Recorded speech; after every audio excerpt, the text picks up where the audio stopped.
good evening. My name is Leora Navi. I'm the head of the administration of the school. It gives me great pleasure to welcome you to the position oath ceremony of the 18th class of the Medical School for International Health. Allow me to introduce our honored guests. Professor Rivka Karmi, President of Gurion University.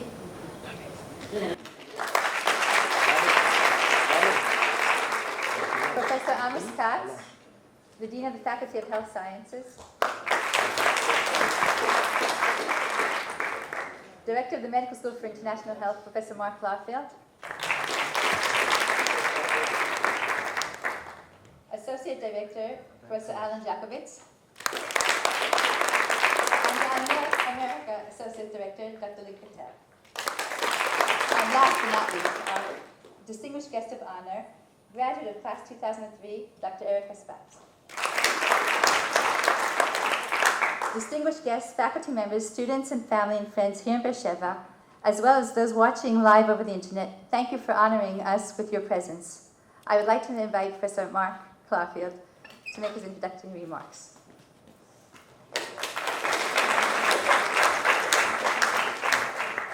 Thank you, Leora. There's usually a little stool for the altitudinally challenged here, but you can see me all right? Did they shrink this? Yeah. They do, they? Yeah, they did.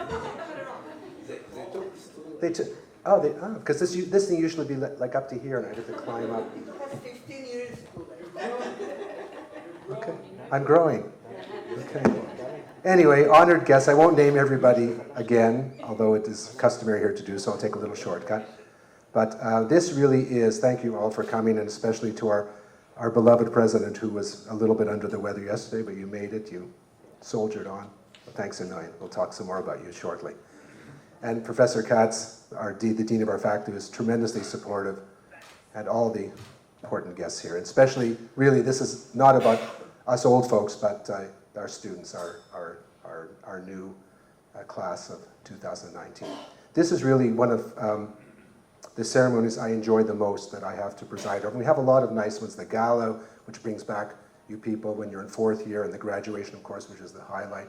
But this ceremony, which I think, and I think Professor Glick will correct me if I'm wrong, was invented, or at least started at Ben Gurion University, how many years ago, Shimo? 41 years ago, has spread all over the world, and it's really a tribute to the spirit of this university that we have such a ceremony. And I'm always really excited by it, because to see all these young, fresh faces who are just starting medical school, and you think, oh my God, 4 years, I have 4 years ahead of me. You have no idea how much time flies when you're having fun. How quickly you will be up here or wherever we have the graduation, graduating. And I know you're having fun because I've met probably 60% of you, and I'll meet all of you. I have individual meetings with the first year students to get to know them. And I'm telling you, everyone, unless you're lying to me, has said, I'm enjoying myself. I'm having a great time here. I haven't had anybody tell me otherwise. So not that there aren't challenges, not that it's not difficult for you. It is, I know. And I just want to say one word, and then I'll let the evening go. And I think that you're a very courageous group of people. And I say that not because of the security situation. I'm not referring to that. I'm talking about two decisions you've made. One, to study medicine, which is not an easy profession. It's not easy to get in, it's not easy to get through, and it's not easy to be a doctor. It's a great privilege, and I love what I do, and you'll love it too, but it's not easy. But more than that, you've decided to study abroad. And that is the most courageous thing that I'm telling you, I don't think I'd be capable of it, of studying abroad, of leaving my comfort zone and studying in another country. And I really think you guys are terrific for having chosen to do that. I know almost all of you could have gone elsewhere. I know that I know your grades. Dr. Quattel has been very careful. We only accept qualified people. You guys are really well qualified. And you've chosen to study abroad. You've chosen to study global medicine. Not an easy field. So I'm really proud of you. Tonight is a lot of fun. I love this ceremony. I can't wait to sit down and watch the whole thing unfold before my eyes. And if you're very, very nice to me, and I get very, very drunk, I may agree later to play something on the guitar for you, but not right now. Thank you very much. Congratulations. I'm already acting like I'm drunk and I'm not. It's my privilege and pleasure to introduce our beloved president, Professor Rivka Karmi. Now, Professor Karmi, hold on, you'll have a chance. Professor Karmi is not only the president of Ben Gurion University. Professor Karmi is also a physician. Professor Karmi is a geneticist and a pediatrician and a whole bunch of other things. But more important than that, Professor Karmi always answers the phone when I call her. There is one of the questions in an accreditation visit. We were accredited by the New York State Board of Education a couple of years ago. And one of the questions is, do you have access to the higher ups in the university, either the dean or the president? And the answer here is, I have instant access to Professor Katz and instant access to Professor Karmi. They answer the phone. Professor Karmi is the president of a university. She has a lot on her plate, but she loves this school, was here at the beginning, and has come here today despite not feeling 100%, and I'm really, really grateful. It's typical of her, Professor Karmi.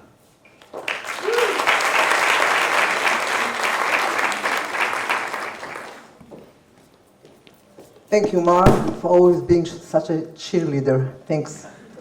Good evening, everybody. I'm not going to acknowledge all the wonderful people sitting in the first row because you've already done that, but I need to single out somebody. And this is Dr. Erika Spatz, my beloved and very, very dear student of how many years ago? 12 years ago. Wonderful to have you here, Erika. Great. Well, what can I tell you? You know, I came to Ben Gurion University, to Goldman Medical School, 40 years ago, this year, because of this ceremony. I came all the way from Jerusalem. I graduated the medical school in Hadassah and the Hebrew University, and I came here. My peers, my friends, opened, big eyes and said, "Why would you go down there, almost down under? Why? I mean, you can get a position at Hadassah Medical School, you can get one at Tel Aviv. Why go there?" And I said, because this is a different school. I was then 2 years old. And the idea of a school that puts the patient in the center, his family, his community, rather than his diagnosis, was something unimaginable.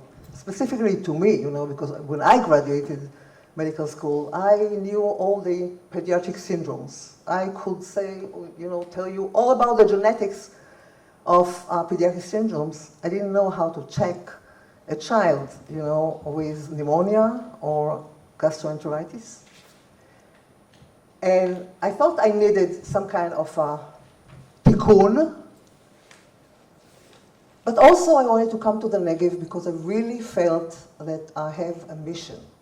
And I want to be a doctor, I want to be a physician, but I want to be a physician that can make a change, that can make some kind of an impact on the population in this area, which at the time, 40 years ago, was really very poor. It was nothing like what you see here in Be'er Sheva. It was nothing like you see here at Ben Gurion University, but it was a huge, great challenge, exactly because of the very, very special spirit of this medical school. And I said, I would never become a dean or a president and leave behind my career of clinical work, of teaching, of research for any other medical school or university in that regard. Because this university has a special mission on top of the regular one, the mainstream one of an institution of higher education, namely teaching and research. It is about really making a change, spearheading the development of a whole region, be it in medicine, education, welfare, definitely economy, and lately all this buzz about high-tech, cyber, that we as a university leading here and also in the park. But today, it is, as Mark said, a very, very special evening, and to me as well. I'm sure you know that in the States, there is this white coat ceremony. It's a ceremony, I think, almost all medical schools, and it's not only in the States, it is all over the world. And I think it was initiated in in University of Chicago, if I'm not sure. No, Columbia was later, was by Arnold P. Gold. But I think the first one, I'm so happy to beat you. Long last. But the first one, the initiation was, and I'm not going to state a date because I don't want to embarrass myself. But it was initiated in prescale medical school. But then, of course, I was Arnold P. Gold, a pediatric neurologist, and in fact, we were approached, I think in 2002 or 3, with the Gold Foundation to actually found here the prize or the award for humanism and medicine. It was Miriam Rahav who actually took over the idea and put it forward. And were you among the people there? I think? No? Well, never mind. But actually, we had a very good relationship with the Gold Foundation for Humanism and Medicine and the White Coat Ceremony. And I was always thinking, what is the difference between the White Coat Ceremony and the physician oath events? Why is it different? And it is very different. Because indeed, you put the white coat, which is kind of a symbol, but not anymore in medicine, because you have it in nursing now, in other professions as well. It is a kind of you're taking, actually, we have certain expectations, and you are taking certain responsibilities. We expect of you of a certain behavior. We see you as responsible as physicians, albeit, in the very limited capacity of you as students. So it is about expectations for you, and it's about responsibilities that you have to take on yourself. But the big difference between the white coat ceremony and the physician oath is that the physician oath, at least in my eyes, in my view, is also about dedication and commitment. So it's not only expectations and responsibilities, but really commitment to the profession that you have decided to choose, and as was said before, is the most beautiful, definitely diverse in the world. And taking commitments and being dedicated as a student, it is something very, very special. Because, the life of a student are very demanding, very challenging. There is a lot of study work to do in medicine. But having the state of mind at your young age already of a physician and really internalizing the fact that you are now, you are limited in your knowledge, but you are already part of the profession. So you have responsibilities, we have expectations for you, but you are already committed. And I think commitment is something which is very, very special to the profession, to our profession, and it is lifelong and it never ends. And to this day, even though I'm not practicing medicine anymore, unfortunately, I can still feel the commitment that I have to the profession in many other fields. In many instances, sometimes I'm not even aware of the fact why I'm rising up to a certain occasion. And the answer is that I go back to this very basic commitment that I have to my profession, which is, as you all know, definitely a way of life. So I wish you guys all the best. I wish you much success in your academic studies. But I do urge you to take advantage of all that we have here on campus. And we have a lot in this campus in terms of social life.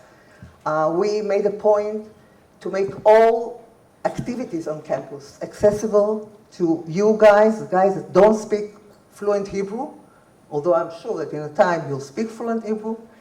So please take advantage of that. There is a periodical announcements of all the wonderful things that are on campus and off campus. Take advantage because some of them are really cool. And the Israeli students, I think, are very friendly. So I don't know whether you're laughing because you're agreeing with me or disagreeing with me, But as long as you laugh, it's okay. But I'll tell you, don't waste those 4 years just on studying medicine. This is my advice to you. So all the best and much success. And you are here, as far as I'm concerned, in the best medical school in the world. Thank you.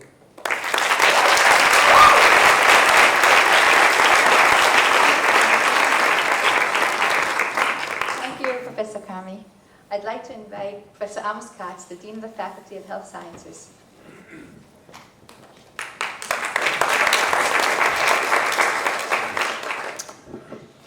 President Professor Karmi, Professor Mark Larfield. I'll review some of the names. Dr. Quetel, Erika Spatz, and dear students, the most important part, distinguished guests. It's a special pleasure for me to welcome the 37 new students who have joined our Medical School of International Health, the MSIH, and a special greeting to our guest of honor, Dr. Erika Spatz, of Yale University, which is a graduate of the 203 class. Because she and I are cardiologists, I can welcome her with all my heart. Ben-Gurion University Medical School for International Health was established in 1998, am I correct, I hope?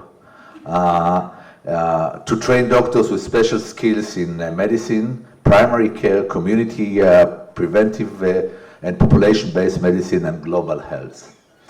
A brief history that you heard already. The Faculty of Health Sciences was established in 1974 by the late Professor Moshe Privas, founding dean and visionary, as a small medical school with 30 students, which I was one of them. So if you work hard, you might be a dean. It now has 6 professional schools and a student body of 2,500 students. The faculty was originally constructed with the goal of revolution in the community-oriented medicine direction, the medical curriculum, to provide students with new model of healthcare delivery. In addition to preparing them for their traditional role as clinicians and researchers. The mission of the medical school was and still is to improve healthcare services and enhance the health status of the population of the Negev. The school has grown, and I'm proud that this year in the medical school, the Goldman Medical School, we have 120 students that we accepted for this academic year. The commitment that were made in 1974 has been sustained over the years, and they continue to inform our effort in teaching, research, and healthcare. Since the establishment, the faculty has launched a wide range of outreach programs and community-based initiative of both faculty and students. Special attention is granted to communities at high risk, including the Bedouins, population, immigration from Ethiopia and former Soviet Unions. Since the inception 41 years ago, the medical school at BGU has established itself as a pioneering in training doctors who are uniquely prepared for the health challenges and the population needs. Among the most striking features of our medical education is the persistent effort to cultivate humane, empathic, caring, and communicative professionals. This is reflected in many aspects of our curriculum, in your curriculum. The patient is viewed as a suffering human being with his or her own beliefs, perception, culture, psychological trait, and social network rather than a case. As students of the Medical School of International Health, you are joining the rank of our faculty. You represent 37 new students who are entering the class of 2019. It's better than what I'm saying to the Israeli student, which have 7 years ahead, of this unique program aimed at graduating doctors with special knowledge and skills in cross-cultural global health and medicine, in addition to preparing them and you for the traditional role as the clinician. I have no doubt that you are embarking on 4 memorable and interesting years of fruitful study in Beersheba. I am sure that this experience will serve and sustain you as a lifelong experience and prepare you for your future careers. May this period be one of great academic achievements and general achievements, a period that you will remember with great joy and personal fulfillment. I wish you all good luck, good health, success, and satisfaction on entering the wonderful world of medicine.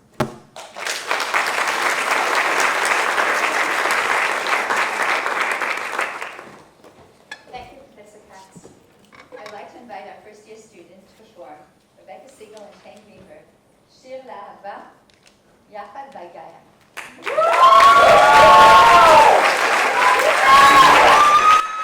Dr. Lewis is here.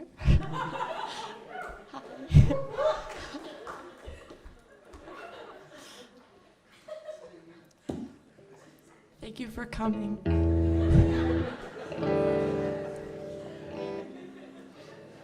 He's the best teacher.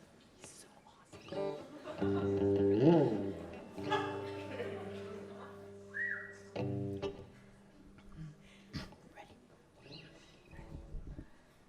יחד לב אל לב נפתח ונראה את האור שבשמיים. יחד לב אל לב נפתח בתקווה לאהבה. איך שהלב נפתח חובק את העולם ובקריאה גדולה לשיר לאהבה. אמרו הכל אפשר,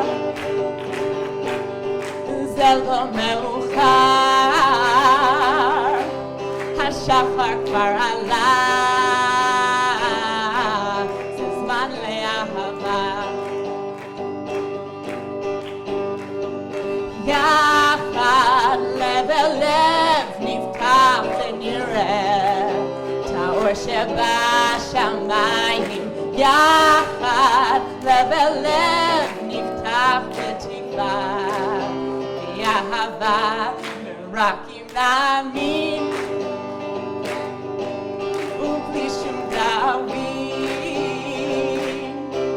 בדרך העולם, זה שיר לאהבה. יחד לב אל לב נפתח ונראה את האור שבשמיים. יחד לב אל לב נפתח בתקווה לאהבה.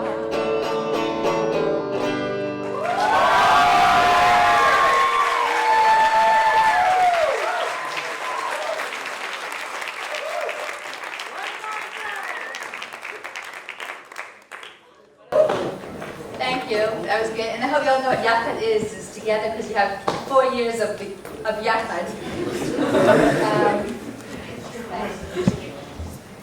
The Physician Oath ceremony, now an annual event that many medical schools around the world originated here in Israel at Gurion University in 1974, when Professor Moshe Priebus, founding dean of the BGU Faculty of Health Sciences, decided that medical students should be sworn in at the beginning rather than at as it was in the past and the last year. So for this, the tradition established by Professor Priebus, students of the first year class will now take the physician oath.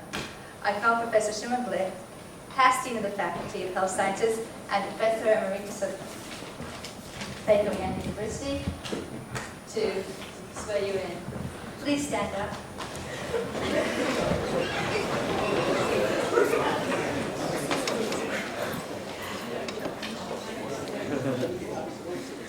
You are dressed as new physicians. You stand today in the presence of your teachers of medicine and its precepts.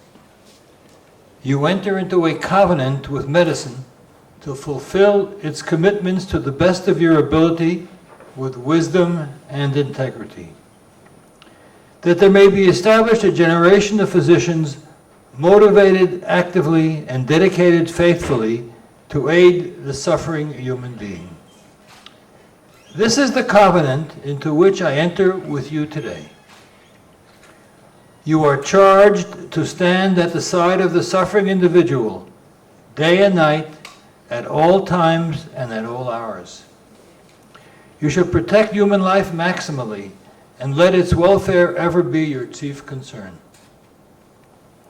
You shall help the ill, whether stranger, alien, or citizen, of whatever social status. You shall seek to fathom the soul of those who are sick, to restore their spirit through understanding and compassion.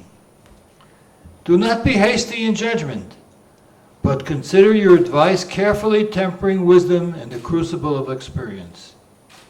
Be faithful to those who put their trust in you. Do not reveal their secrets, nor act as a gossip. Honor and respect your teachers who have labored to guide you in the path of medicine.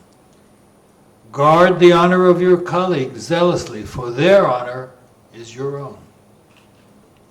Increase wisdom and do not become worn down by the struggle, for wisdom is your life, and it has the power to sustain life.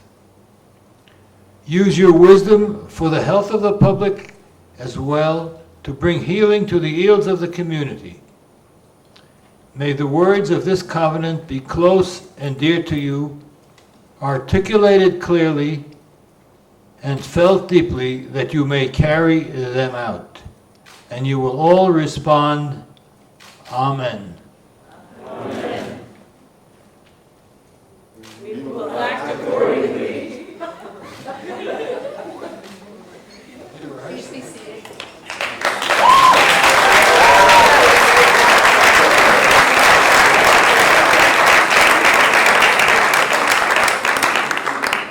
I would like to ask Dr. Link Patel to introduce our guest speaker.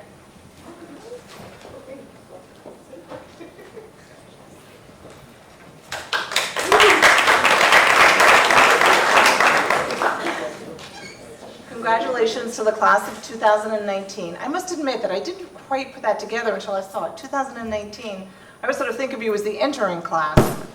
But those 4 years will go incredibly, incredibly fast.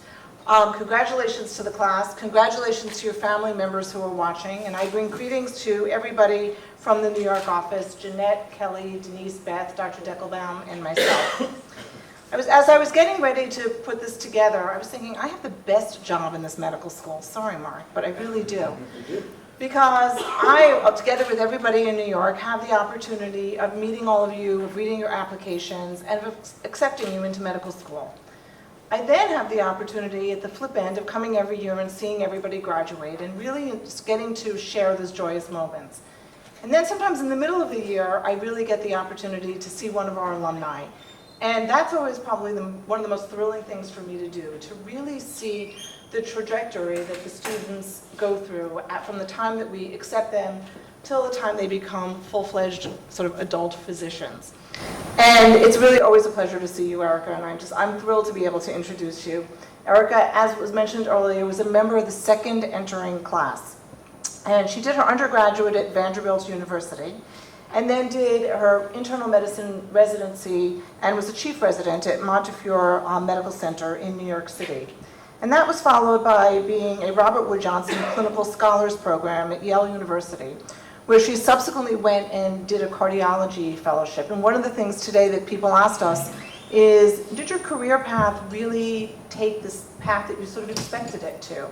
And I think that Erica really embodies the fact that one of the wonderful things about medicine is it allows you to sort of zigzag through life and sort of change what you're doing. It's an incredible opportunity. And I hope, as Professor Carmi said, that you really will relish these 4 years and really use all the opportunities that are given to you. And I think is what you'll see is that Dr. Spatz really has done that. She has seized a lot of opportunities and really paved a wonderful career for herself. What is also really exciting for me to see as a member of the administration of this school is that she has seized the lessons that we have taught her. She really embodies the lessons of global health and community medicine. And her work today, which she will speak to us about, focuses on the intersection of healthcare outcomes and health system organizations. It is really a ubiquitous challenge for the world healthcare system worldwide, and it's really a great pleasure that I introduce you and welcome you back home, Erica.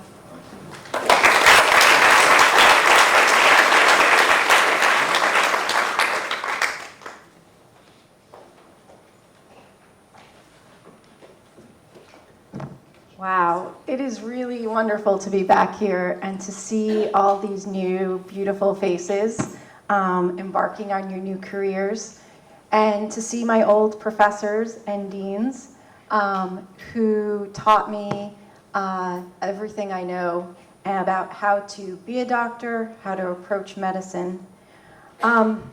Yesterday, I was speaking a little bit about my experience in coming here.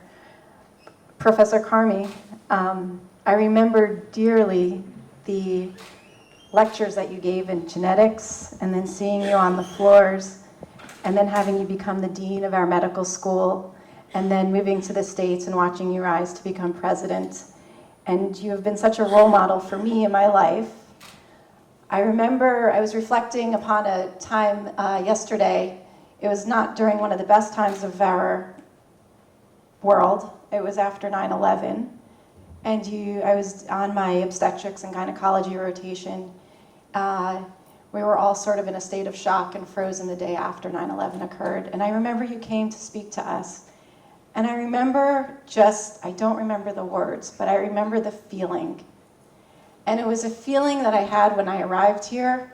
It was a feeling that I was taken care of, that there were people that were interested in me and my well-being and my future, and there was a security in that. And I felt that day, and I said, you know, if everyone had a Professor Carmi to take care of them, if every patient had that,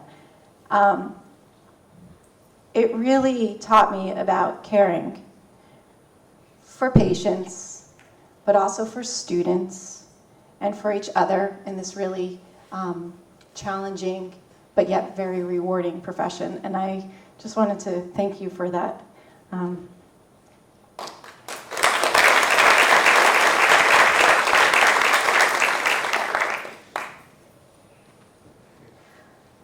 I remember sitting here a mere 16 years ago. You can't believe it, right? I look too young, right? I'm turning 40 this year, so it's a milestone in my life. Yes. But I can think of no better way to spend it than here. You've given me the strongest foundation for being a physician, the knowledge and the clinical acumen to bring the very best medical care to people and communities of all races, ethnicities, religions, and socioeconomic status. And that approach to justice and equity is something that I carry with me every day. When I arrived here, I met wonderful people like Shirley and Norm, Professor Carmi, who was our dean of the medical school, Professor Glick. And they taught me about the responsibility of the medical profession. They taught me about the reasons why they were here, which was that they all believed in Beersheba. We went to visit Ben Gurion's home, and I remember his vision for Israel of the Negev being the future. And I think of you as settlers here who have established somewhat of a microcosm of what the world might look like if we all had a Beersheba in our lives. The community, the integration, the cultural acceptance is really a model for how we might move forward in the future. So I'd like to talk to you tonight about what it means to be a student of global health. Our world is global. We are interconnected in so many ways today. Our Facebook posts and our Twitter feeds are full of people from around the world, from every corner.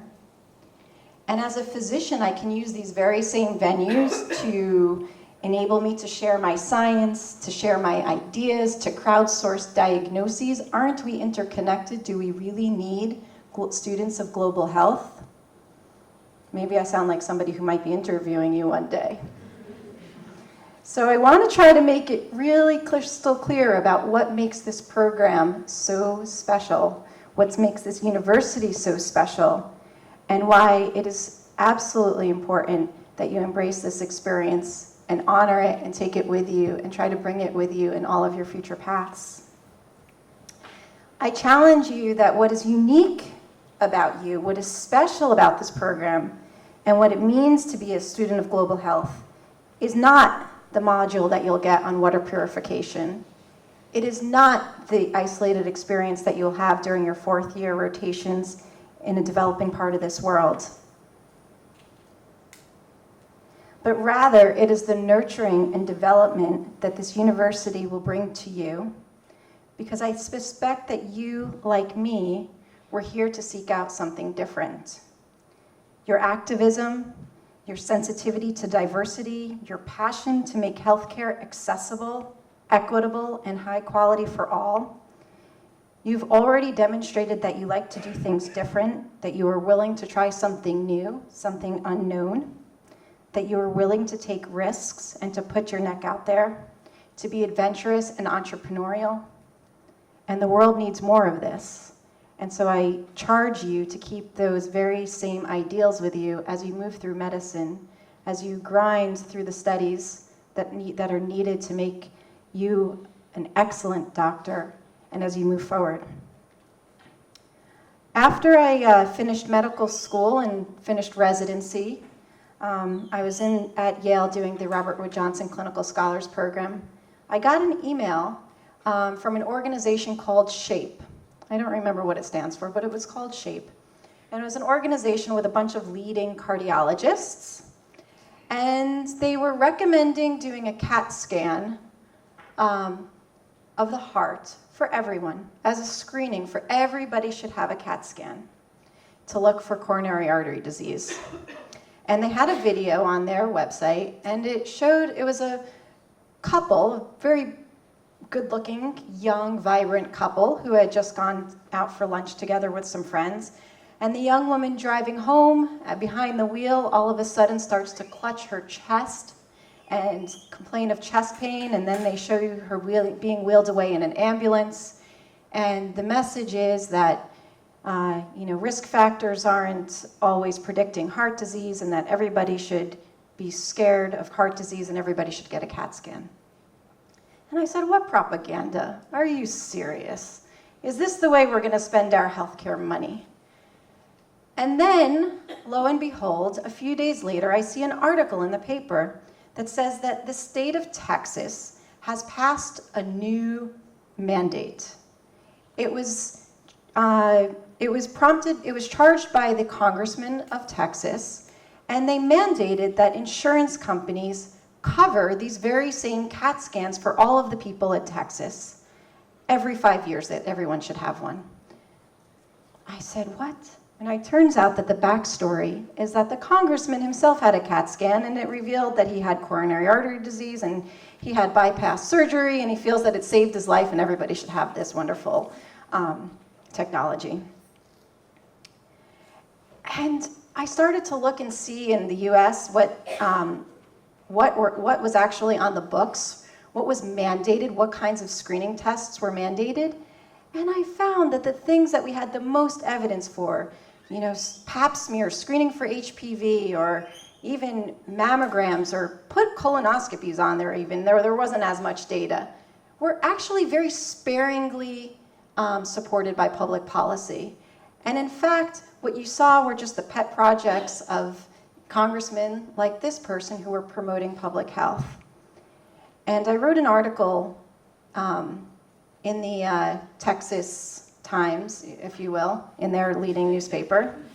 And it got a lot of publicity, to say the least, and a lot of reporting coverage about the lack of evidence that exists, and that maybe this would one day be something that we would want to embrace as a community, but at this point we don't have the evidence to support CAT scans for everyone, and this was in 2008, and that perhaps we're using our healthcare dollars and our time for public messaging irresponsibly.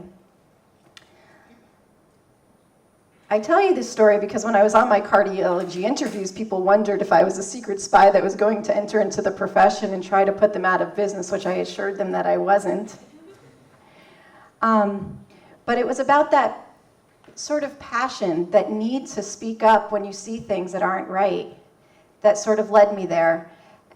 And I spoke to many of you yesterday about this, and what drives that passion for me and what I hope will drive it for you is the spirit of knowing that you're trying to do what's best for the patient at the end of the day, that you're trying to listen to their symptoms, their stories, their experiences, that we value diversity, that we value individuals, and that we can do better than to apply bad evidence to everybody in a population, and that we can partner with people, that we can partner with communities, that we don't have all the answers, but together we might figure out better answers than the ones that exist today.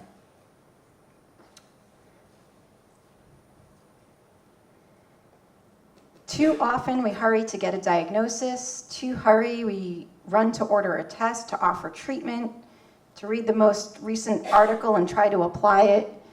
Too often we're held to the standard of knowing what the answer is immediately instead of stopping to listen to what the patient says, stopping to take the time to look and see what is the evidence for this practice.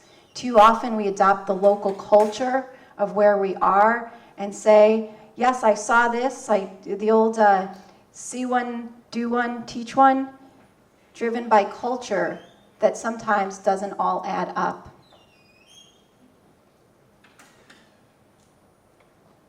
The other day I was giving a talk I was asked to speak to new applicants at Yale who were applying for cardiology. And my prior mentor, now colleague, Dr. Dan Jacoby, who's a cardiomyopathy specialist, was speaking before me. And he went to introduce me as the next speaker. And he gave a little bit of a synopsis of my resume, of what kind of research I was doing, and what my clinical practice was like, and blah, blah, blah. And then he said something that I really loved. He said, "She is the conscience of our section." And I said, "Thank you, Dan." As a student of MSIH, you learn to see things different. In this medical school, you have night vision. You don't just see, you discuss, you debate, you test, you retest, you question the evidence, you see if it applies to your patient. The language barriers force you to stop and say, did I get that correctly? Did I understand what you were saying? Did I understand the intent? Did I understand your goals? Did I honor them? You are taught to be inclusive in your approach to problem solving. You're taught to work with your communities to find solutions. You're taught to work together to disseminate the information together to bring about the very best care for people of all races, religions, and ethnicities and socioeconomic status. You do things different here. BGU teaches you how to do this in a way that honors patients and communities, that embraces diversity, that asks of its doctors to think out of the box, to be risk takers, and to stand up for what you believe in and what is in the best interests of the patient. These skills are perhaps the most important thing that you will take away from this school. So, as a member of the Alumni Association, as an alumna of this university, I charge you with carrying forth this spirit, because this is the spirit that I am most proud of from this school. When I'm asked what does it mean to be a student of global health, I cannot speak of it without talking about the values and principles that I've learned here at BGU. You are intimately tied to this school. Our fates are tied. And so I look forward to learning about your careers, to being in touch, and to calling you colleagues in this wonderful profession that you're embarking upon.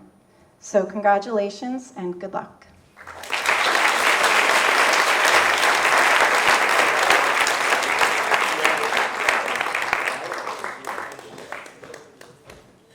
Thank you for your warm words.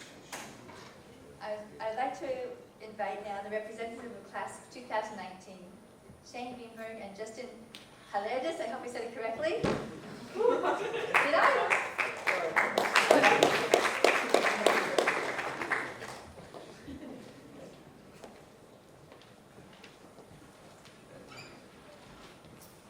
Good evening. Hi. It's an honor to speak to you today, and serving you all as class representative has been a joy and a privilege for me and for Shane as well. I can honestly say that we have a very talented and a very globally minded class, and I'm excited, I will be excited to see all my peers and my friends on the frontiers of global medicine in the future. And so for now, I'm excited to share this medical journey with you. And I think Shane and I are both experienced enough, smart enough, and old enough to be offering advice to anyone at any time for any reason, really. So being given the opportunity to speak to you, we are ready to offer up our wisdom to our friends and peers. Okay, I'm going to keep this short and sweet. So there's a Buddhist teacher named Jack Kornfield who talks about Zen Buddhism, and he says that there's only two things you need to do in Zen Buddhism: sit and sweep the garden. That's it. You take your seat and meditate, gather your thoughts, listen to what's most important to you, and think of your best intentions. And then you get up, tend to the garden, offering yourself to the people around you, and you try to brighten up the world. So, we're at the beginning of our medical careers, tilling the soil, deciding what seeds to plant in our garden. In Beersheba, the soil's a little rocky. And that makes things all the more challenging. But I believe that challenge is a gift. We've been given this opportunity, and I think we can do something cool with it. So our message to you is this: plant beautiful seeds with what you have, look after your garden, look after your neighbor's garden, and the world will watch you flourish. Thank you.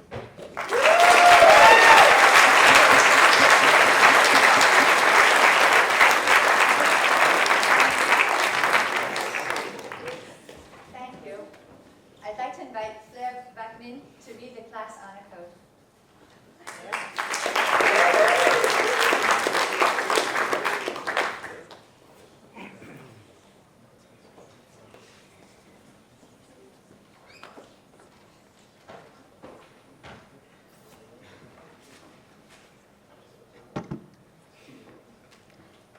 We look forward to our careers of service and education with reverence, humility, and a commitment to uphold the ethical standards we articulate today. As we gain knowledge and experience, we will be careful to avoid cynicism or allow familiarity to become presumption. Looking beyond pathologies, we will seek to appreciate the vulnerability and individuality of those for whom we care and advocate. And when the confines imposed by government, religion, or society threaten our patients' care, we will acknowledge medicine first. In accepting that no practice is without flaw or challenge, we will employ this code to become better doctors and maintain our conviction that excellent health care is a human right.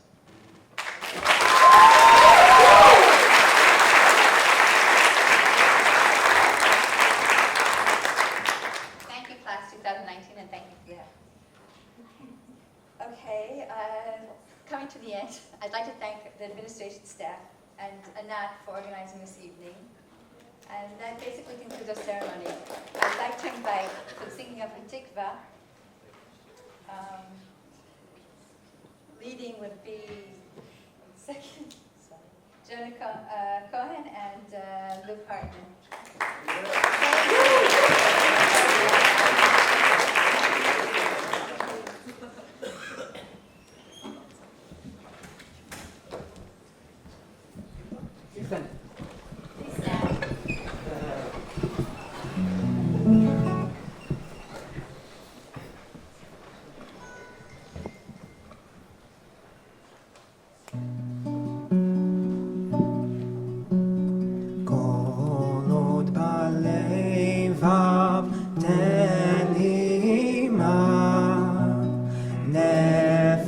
Shehudi Homiya Ufate Mizrach Kadima Ayin Etzion Sophia Od Lo Avda Tikvatenu Hatikva Bat Shnot Alpayim